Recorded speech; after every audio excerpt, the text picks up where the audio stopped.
Teka, bago may test drive yun, ano mo pa? Tingin kaming privacy. Tingin yung kontrata, renewal na to. So alright mga Z1 Nation, no? Kung napanood nyo yung binigay ko na CB650 kay Julio, Hindi natin kailangan makipagmagaling sa ibang tao. Loyalty lang. Yun lang yung susi. bago ko ibigay sa kanya ang pinapangarap niyang motor, syempre, dapat may drama muna. Sayang, content din ito eh.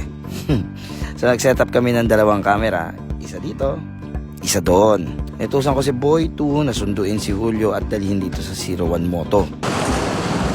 Boy, ginagawa niya dito. Ha? Ginagawa niya dito. Eh, dapat talaga si Julio. Ba't wala siyang motor? Para din. Ba't wala kang motor? Ang plano ko ay paggamit sa kanya yung CB650 na hindi niya alam na sa kanya na. Gusto kong makita yung reaksyon niya sa unang beses na madadrive niya yung motor na pangarap niya. Ay hindi, gano'n lang to. Kaganina naiwan ko yung mic. Kaya mo, pansinin yan. Nasabi na ni Ruben, gagawin. Sabi na, test drive. Anong motor, boss? Yung CB doon, yung kulay blue. Oh, teka, bago may test drive yan, ano mo tayo? Pingin kaming privacy. Pingin yung kontrata, renewal na to. Usap lang kami. Privacy muna kami. Nakita.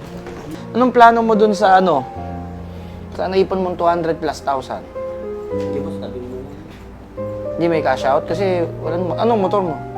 Napanood ko yung sa YouTube mo. Tapos dalawang buwan na ako walang sahod sa YouTube eh. Oo nga, paano? Hindi, boss, kaya ako rin binenta yung TRT. Di ba nga na-hospital yung ano?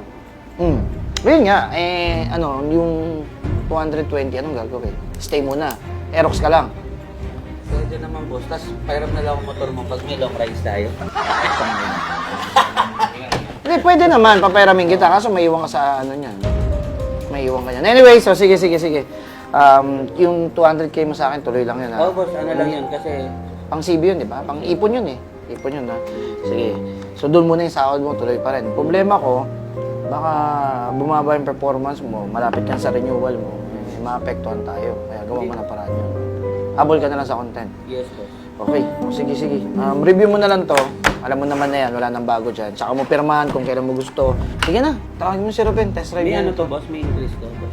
Nag-request pa ng increase? Naku naman, Julio. Kung alam mo lang, nasa iyo na yung CB650 pinapagamit ko, baka hindi ka na mag-request ng increase. Test drive mo muna yung motor. Trabawin mo muna yung motor. Sige na. Increase. Increase ang puta. Sige na, trabawin mo na tayo si Ruben. Test drive. Kaya mo lang ba? Sama mo Ako na lang, di. Ikaw na lang. O, sige.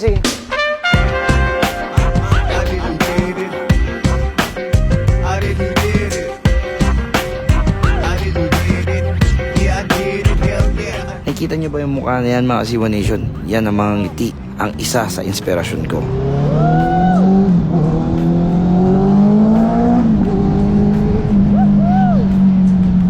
Expected ko na yan, masaya ako tuwing nakakakita ako ng mga taong napapasaya ko.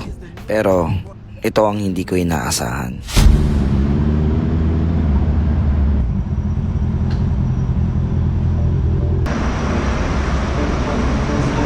Boss.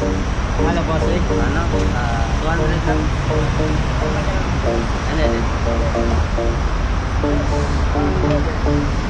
Ganda, no? Sulit. Ano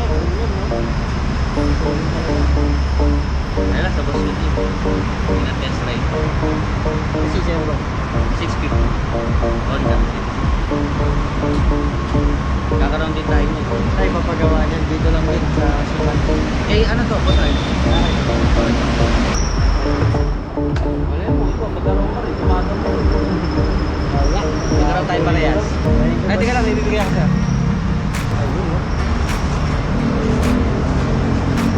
Nakapalo ka ba kay Boss Arch?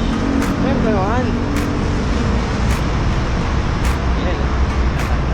Salamat. Plastic. Salamat, boss. Sige. Binigay sa akin kanina yun eh. Ay, maliit.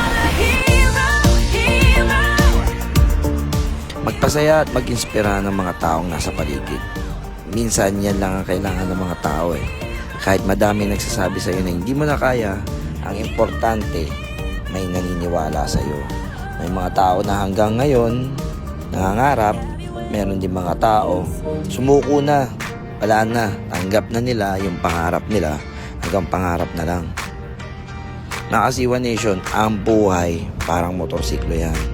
Kailangan umaandar ka para hindi ka matumba. Kailangan mong sumabay sa ikot ng gulong para makarating ka sa